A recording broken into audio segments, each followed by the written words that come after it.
Daniel had been sitting on a bench in some deserted park for an hour. He didn't want to see people, and he had no thoughts or plans. There wasn't much sadness either, though, just an hour ago, he had received the divorce certificate from his wife, Carol. Just like that, 10 years of life together, even a kind of happy one, had gone to waste. He twirled the wedding ring on his finger. It would not come off, whether the finger had grown over the years or whether his hand was now swollen. He had no particular grudge against his wife, though. Yeah, she cheated, she left, and not just left, she went to the other side of the world. Took her son away, Ryan. That's bad. Go and see him now. You can communicate with him with the current level of technology. Even see each other, which is not bad. It is terrible, separation, perhaps forever, with his own child. Carol could not have fallen in love with someone local, as if by spite, honestly, and because she herself understands that she did a nasty thing, turned her whole life upside down, tried to justify herself. "You never really loved me anyway." She feels, and by what measure does she measure true love? As much as he could, he loved her. He married her, not someone else.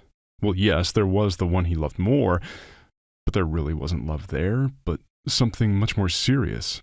But Carol didn't know that. He and Daniel had met after the disaster he'd been through after he'd broken up with Jessica.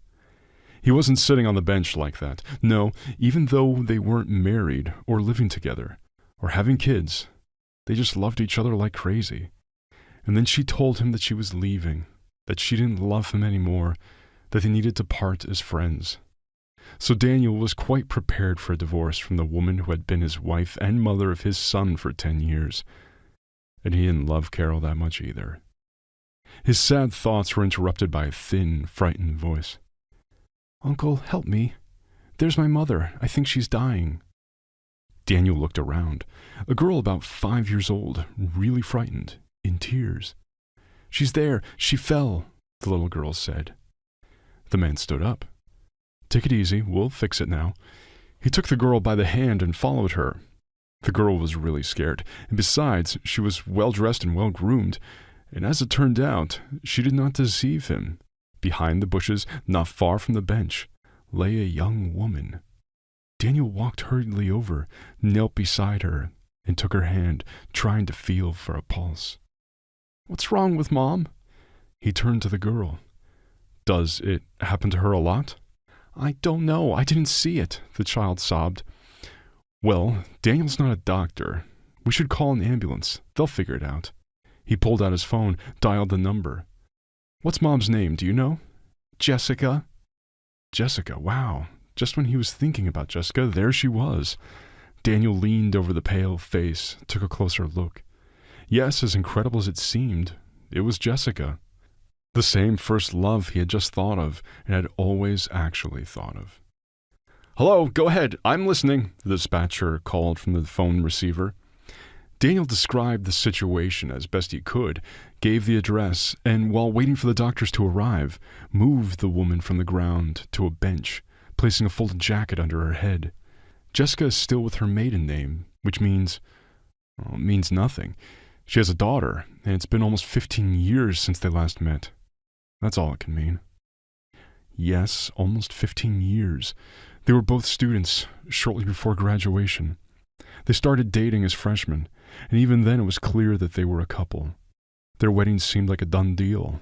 It was only postponed until after graduation. How did it happen that they broke up? Who could steal Jessica's heart, herself, and the happiness of the one who loved her so much? She hadn't even graduated. She left before Christmas to visit her parents in her provincial town and never returned. Daniel received from her only a belated postcard, in which his beloved and careless handwriting wished him love and happiness, and informed him that she was getting married. There was no explanation, no clarification of the relationship.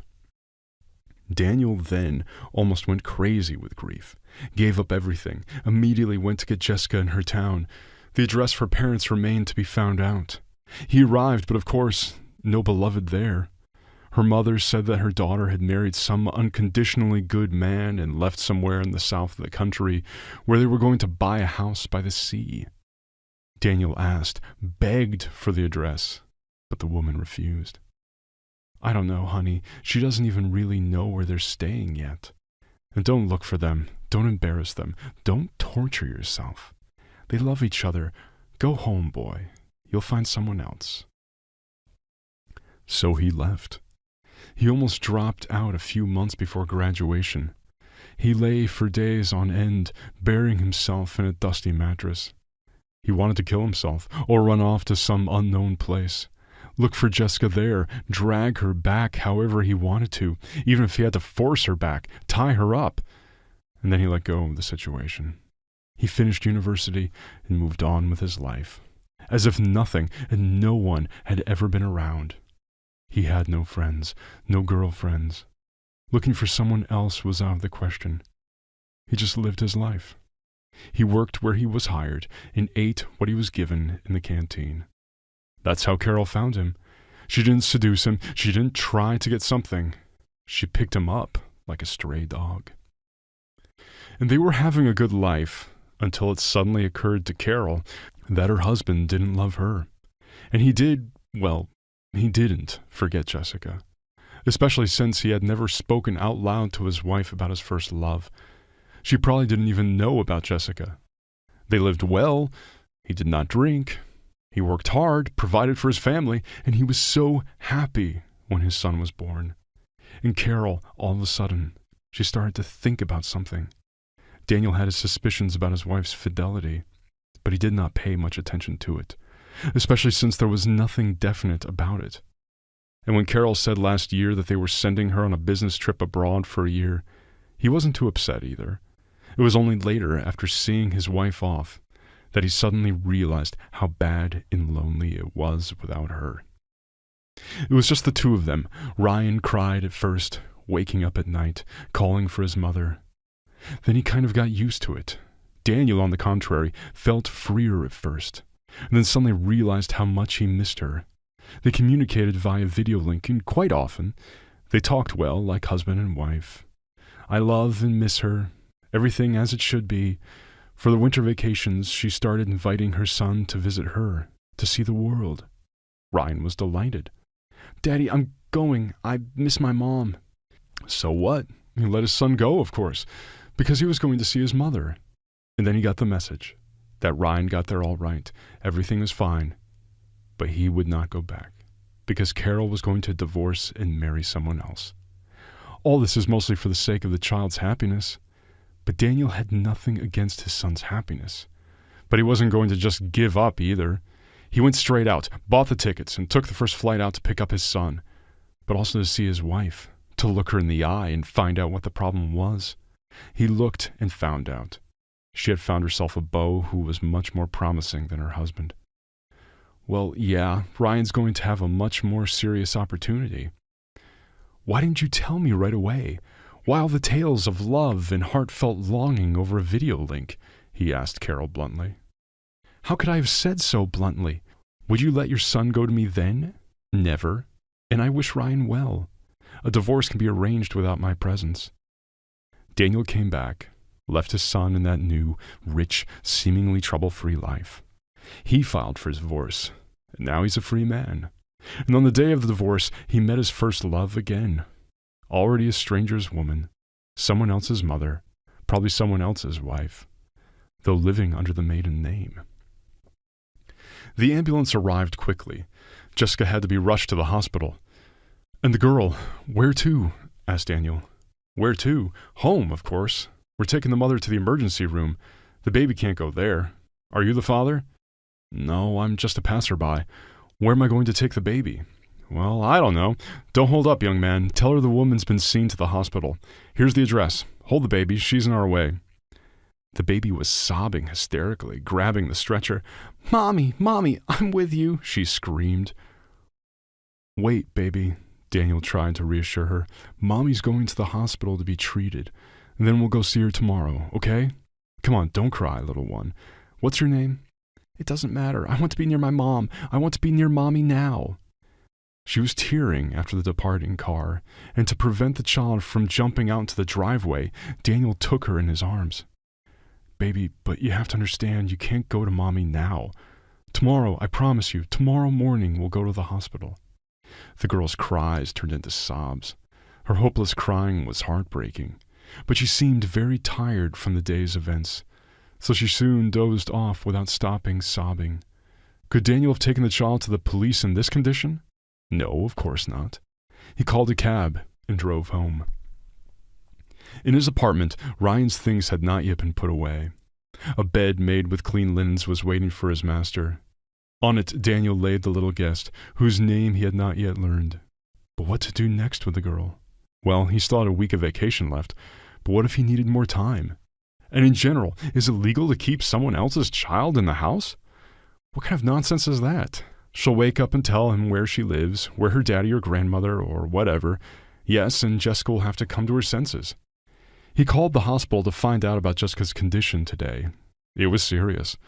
The woman had something wrong with her heart. The exhausted girl slept until morning, and when she awoke, she told him that her name was Melissa, that she and her mother lived near where Daniel had found them, and that they lived alone with no one else. "Where's your daddy, or grandpa? Grandma?" asked Daniel. "Well, I never had a dad, and my grandparents live far away, and you have to take the train. Me and my mom lived there too, then we came here. When are we going to see Mom? Is she dead?" "No, of course not. I called the hospital. Mom is alive, but we can't go to her yet. Let's have something to eat for now. Do you like scrambled eggs?" "No, I want my mom, not an omelet." "Well, let's go to Mom's."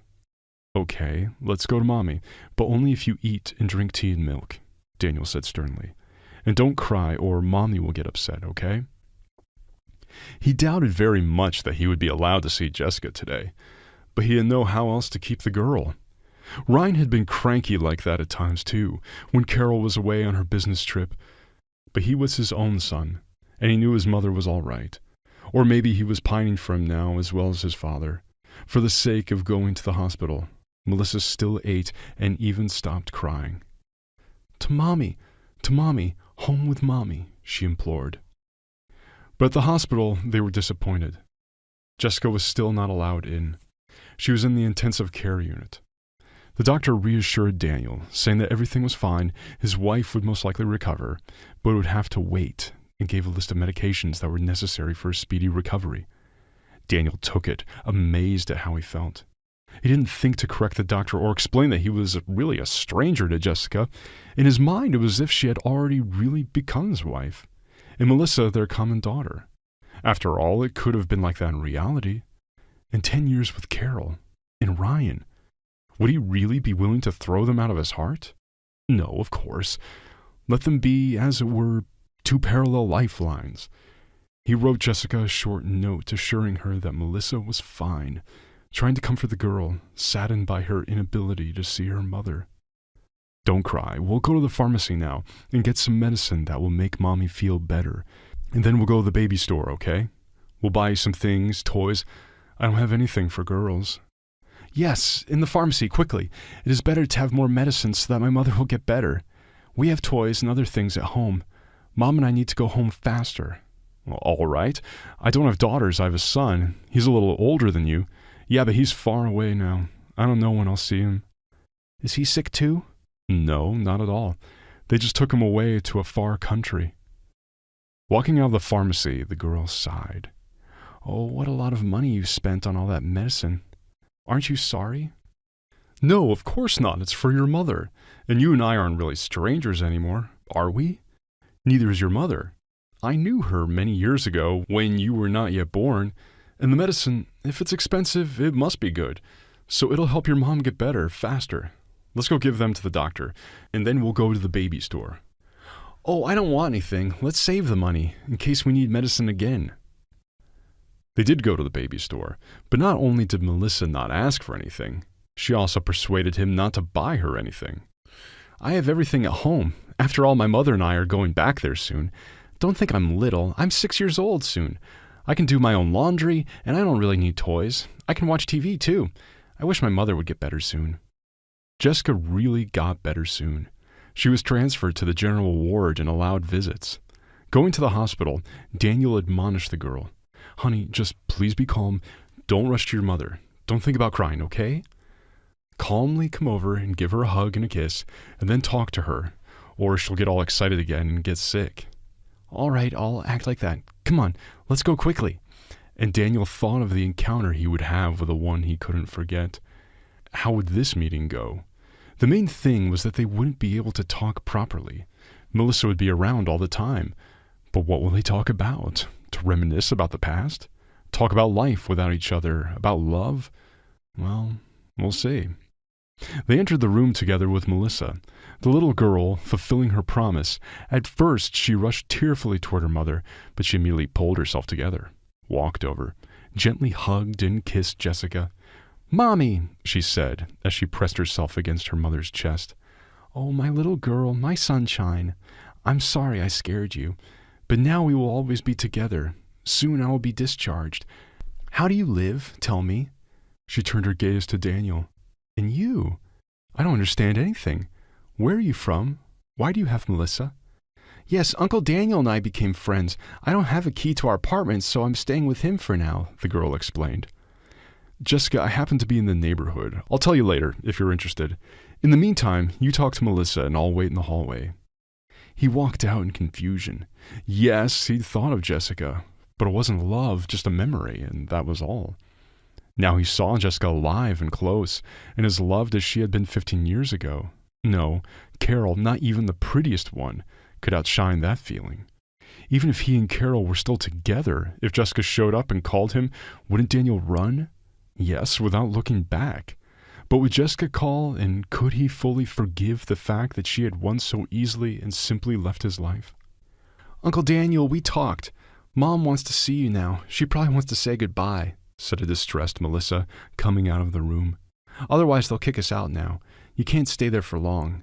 I would have stayed till night, but they're kicking us out." "That's all right. Mom will be around all the time soon," Daniel replied cheerfully, and walked into the room. "Daniel, hello. I can't imagine. How did this happen? Why did we meet so suddenly after so many years?" "I have no idea either, Jessica. It's probably fate. I'm thankful for everything, and for Melissa. It's just the two of us. I don't know what would have happened if it weren't for you." "Well, what? Someone else would have met. Why talk about it? You just get well as soon as possible. The doctor said it's all due to severe fatigue and nerves, so rest, be calm, and do not worry." "Yeah, I don't know about that. So much trouble with this disease. But that's okay. I really have to get better." "What about your husband? Can't he help?" Jessica just waved her hand without answering. It was clear, though. "I'll be out of the hospital soon, I guess. You stay with Melissa. She likes your place." "I like it with her, too. I live alone for now." He didn't want to go into details, and Jessica didn't ask him anything.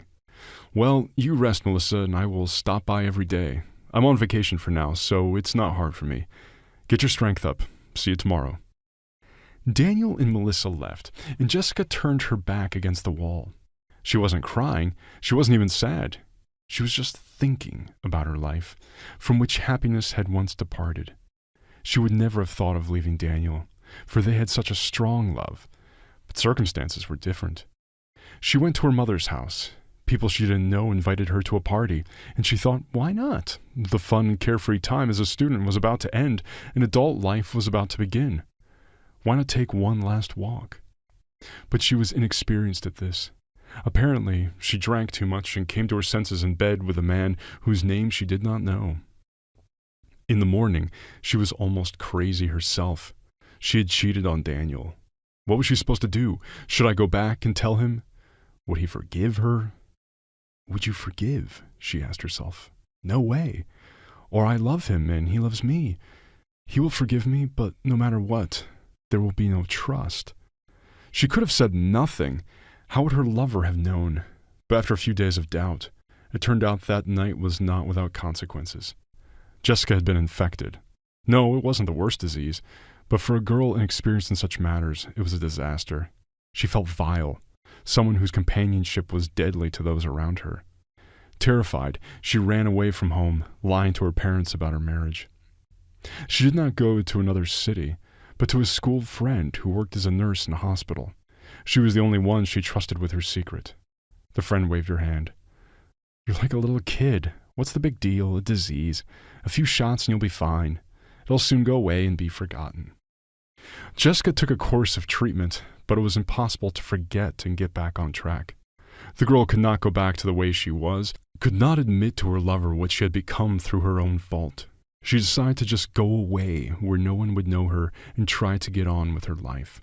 Several times she was going to write a letter to her lover, but gave up the idea. So she lived with the consciousness of her depravity and the end of life, shunning men. She got a job in a small town. She lived trying to forget the past and saw her future as joyless and lonely. The affair with a married man on a business trip was casual and unexpected, with no follow-up. But as a result of several dates, Jessica realized that she was pregnant. And so Melissa, her mother's only source of happiness, was born. When the girl was 3 years old, Jessica decided to move to the city where she was happy. Yes, Daniel lived there, but she was no longer afraid to meet him. Surely he was married and happy. He had forgotten all about me long ago, and even if we accidentally met, it would only end with meaningless words. And so they met. But what happens next? Nothing, apparently. She should not be thinking about happiness and love, but about how to solve her problems. Because of her illness, she has probably lost her job, which means she has lost the apartment she used to rent.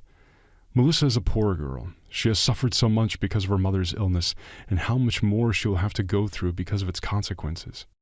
Meanwhile, the time of discharge from the hospital was approaching. Daniel brought Melissa to see her mother every day. When the weather was nice, they would go for a walk in the hospital yard and have a quiet talk about the past. One day, Daniel looked at Melissa running between the trees and said painfully, "It's like everything has worked out just the way it was dreamed. We're together, walking with our little daughter.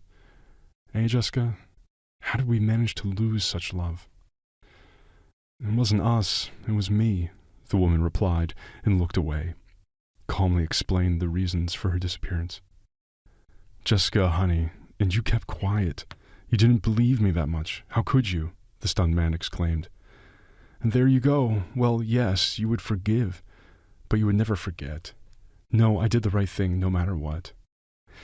"You have no idea what it was like for me, and I have no idea what it was like for you. Why? Why would you do that?" "Well, you wouldn't have said anything. You'd have been cured, and you'd have come back. I wouldn't have known. We'd have been happy, you know? I don't know what would have happened, but I wouldn't have Melissa, and you wouldn't have Ryan. You'd have kids, but different ones." "Yeah, Ryan, he's not with me anyway. Anyway, never mind about that. You're getting discharged tomorrow. Honestly, how are you feeling? Are you feeling any better?" "As you can see, I'm not falling over. Yes, I'll pay you back for the medicine and for Melissa, but I don't know when." "Stop it. Shame on you, honestly. I don't want any money. On the contrary, I wanted to offer you to stay with Melissa at my place for a while, until you come to your senses. The doctor says that you're still very weak and need help and care, so..." Daniel, that would be too much." "Too much for who? Why? I don't mean for you to start living with me, but since help is needed, including material help, yes, I'm sorry I should have said that. I can see that you're working as hard as you can to support your daughter." "You're right. And you know, I agree. Really, I don't know what I was doing. My landlady called me and told me I was behind on my rent. My things are packed, waiting in the closet. She is looking for or has already found other tenants. And now go with the child on the streets in search of shelter. Do not want..." So they did. After Jessica and Melissa were discharged from the hospital, they moved in with Daniel. Of course, they both had thoughts that they had not met after all these years for nothing, that they had moved in together for a reason, and that it was difficult to start over with a relationship that seemed to have ended forever. But the feelings remained, so they soon became a real and very beautiful couple again. It was clear to everyone around them, and even little Melissa, who had never had any men in her life before, understood. "Mom, is Daniel going to be my daddy now?" she asked surreptitiously one day. "Wait, honey, I don't know yet." "Would you want him to be?" "Yes, very much so. He's nice." They lived like a real family, but they knew only about each other's youth and first love. So in the evenings, after laying down Melissa, who was trustingly waiting for happiness, they could tell each other about how they had survived the separation and lived their recent years. And it seemed that they lived everything again, but no longer alone. This went on until one day Carol arrived to finish some business. She did not bring her son. It was an unpleasant surprise for Carol to find another woman with a child in the apartment, which she still thought was hers. How could it be that Daniel, who in her opinion should have suffered long and hard, had a new family in 3 months? "How quickly you have found a new love," said Carol. "When we lived apart for a year before the divorce too. Why didn't you bring your son?" "Why? To introduce him to your stepmother?" "A stepmother is like a stepmother, no worse than a stepfather." "Are you here for long?" "I don't know. I have business here. I've got some papers to sort out. Are we all going to live here together? It's not decent." "You're not my wife. You can get a hotel room if you're so concerned about decorum." "Don't get your hopes up. I really miss you. I really miss you." The dry, indifferent tone suddenly changed to a gentle one. Daniel didn't immediately realize that it was Jessica who had entered the room. In front of her, Carol decided to change her style of communication with her ex-husband. "Dinner is ready. Please come to the table," Jessica said. She was tense, feeling insecure in front of Daniel's ex. "Are you the housekeeper here, sweetheart? Well, yes, it's hard for a man alone. Thank you for looking after Daniel," Carol said and went to the kitchen. "Jessica is my future wife and first love. I thought I told you," Daniel informed her. "I don't recall," replied Carol with a slight frown. Over dinner, she picked at her plate, told her how she made this or that dish, pointed out Jessica's mistakes, and promised to give detailed instructions on how to take care of Daniel. "He needs special care. Here we have lived with him for 10 years in love and harmony. Right, honey?" "All right, that's enough of the squirming. Jessica and Melissa, let's go to the bedroom and eat in there," Daniel said angrily. "Oh, yeah, I want to see how you two set up our bedroom, too. The bed is the same, but the linens?" Carol kept up. "You'll see everything later. Leave us alone for now." The door slammed in her face. Carol tossed the fork into the sink in frustration. Yes, she had lost Daniel forever, but she continued to love her ex-husband. Was he to blame for her decision to leave forever? Decided to compensate for her lack of affection with financial security? Perhaps she was wrong, but there was no going back. If Daniel had at least suffered for her, if he had been glad to come, it would have been easier. And if he had fallen at her feet, begged her to come back, she might have agreed. She might have. But there would be nothing now. She's superfluous in her ex-husband's life. "All right, we'll see about that. Will this Jessica stay long?" thought Carol angrily. First love. How? Love may be first love, but wife is second, and I'll get back at her. Daniel left for work in the morning. The women stayed in the big apartment with Melissa. Carol paid no attention to the girl, and Jessica was constantly rude. "How would you like me to be here, Jessica? As hostess or guest?" "Look, Carol, we're both guests here. You're not a wife anymore, and I'm not married yet. So we're on equal footing, except for the fact that Daniel invited and brought me here himself, and you showed up uninvited. So act as you like, it doesn't matter to me. I'm frankly looking forward to your departure." "And that's something you can't wait for," replied Carol aggressively. "Everything in this house is done by me. When I want to, I'll leave, and if I want to, I'll stay." "We'll see about that," Jessica shrugged. "Oh, Mother, it's got so bad when that woman arrived," Melissa whispered in her mother's ear. "I wish she would go away." Carol was in no hurry to leave. Eventually, Daniel himself began to hint that it was time for her to see her son, left in a foreign country with strangers. "I communicate with him by video link. All is well there," Carol answered. But such strange cohabitation finally bored Jessica. When Daniel returned one evening, he and Melissa were not at home. He asked Carol and got the answer. "Your fiancée has gone away with her child and her things. Didn't say where. Look for yourself." "It's all your fault. Why did you come? Get out of here." "Honey, why did you do that?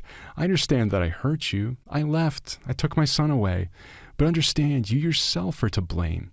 You want me to come back? We'll forgive each other, and we'll live like before. I'll give birth to a little girl for us. Not worse than this Melissa." She threw herself at her ex-husband with a hug, but he pushed her away. "Pack your things and leave, okay? I can't see you." "All right, the hell with you. Live alone, not alone, as you like. Why did I come here exactly? My husband and I need the money. What do you mean, no? Sell that apartment or the house in the country. Really, Daniel, we have big problems. We need it very much. It's none of my business. I'm not going to sell anything. I'm sorry, it's property that was acquired before the marriage. All I owe you is child support, and I'll pay it. And if you don't bring your son back regularly, I'll take away your parental rights. So I'll give you 2 hours. After that, I'll come with my family. So you won't be here. I told you everything. Calling Jessica, he learned that she and Melissa had settled into the hotel. I'm sorry, Daniel. I don't want to be the third extra. And you're not doing anything to change things, she said angrily. The man went to the hotel where he informed her that Carol was gone for good and that he loved only Jessica and proposed that she marry him. We're having a baby, the woman replied, not knowing yet what his reaction would be. She was ready for Daniel to leave right away, but no. Jessica, my happiness, exclaimed Daniel. Well, what are you doing here? Let's go home. I'm sorry I didn't kick her out right away. I hope she's gone now. Let's go home. We'll get married and be happy with you and our children. When they returned home, Carol was really gone. Melissa raced excitedly through the apartment. Yay, she's gone. We're going to live here, right, Mommy? Yes, my good one. Daniel picked up on her. I'm your real daddy now, and Mom and I are getting married soon. Guess who's going to be the prettiest bridesmaid? I think it's going to be me. I've always been Mom's best friend, Melissa replied. The wedding wasn't crowded, but it was fun and happy. 7 months later, the couple had a son. Another year later, there were 2 sons. The eldest son, Ryan, decided to live in his home country with his father's family.